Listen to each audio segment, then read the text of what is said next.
Deməli, bizə verib ki, 2014-2021-ci illər ərzində Azərbaycan Respublikasında inflyasiyanı göstərən diaqramdan istifadə edərək hansı istiqamət üzrə inflyasiya dinamikasının cəmi məhsullar və ödənişli xidmətlər üzrə analoji göstəricisi ilə eyni olduğunu tapın.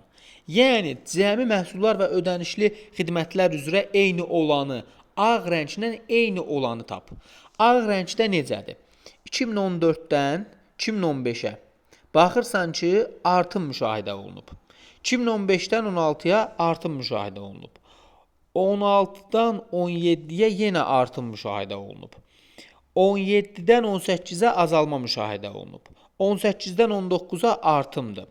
19-dan 20-yə artımdır. 20-dən görürsüz də nəyə baxıramsa, yəni sadəcə ağ rənglərə baxıram. 19-dan 20-yə artım müşahidə olunub. Bu cəmi məhsullar və ödənişli xidmətlərdir. İndi bizdən istəyir ki, bax bunun kimi olan hansıdır, onu tap. Yəni göy rəng olana baxıram. Göy rəng olan baxırsan ki, 1-dən 4-ə, daha çox 6-1-ə artıb. 2014-dən 2015-ə. Göy rəng olan, yəni ərzaq məhsulları üzrə. Baxın, buranın 2015-dən 2016-ya yenə artıb. 16-dan 17-yə yenə artıb. 17-dən 18-ə azalıb. 18-dən 19-a artıb.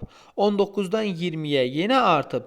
20-dən 21-ə yenə artıb. Bununla eyni olan, bunlar içərisində ərzaq məhsulları üzrə olandır. Yəni cavab Y variantıdır burada. Vəssalam. Məsələn, qırmızı olsaydı necə olacaqdı? Qırmızı 2014-dən 15-ə artıb, plus. 15-dən 16-ya artıb, plus. 16-dan 17-yə azalıb, minus. Deməli, bununla eyni deyilmiş. Vəssalam. Görürsünüz, çox sadə sual imiş yəni.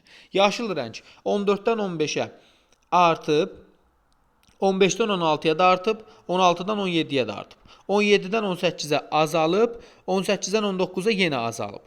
Görürsünüz, 2 dənə minus var, axı burada yoxdur. Vəsə bununla eyni olan bizə dənə yalnız ərzaq məhsulları olandır.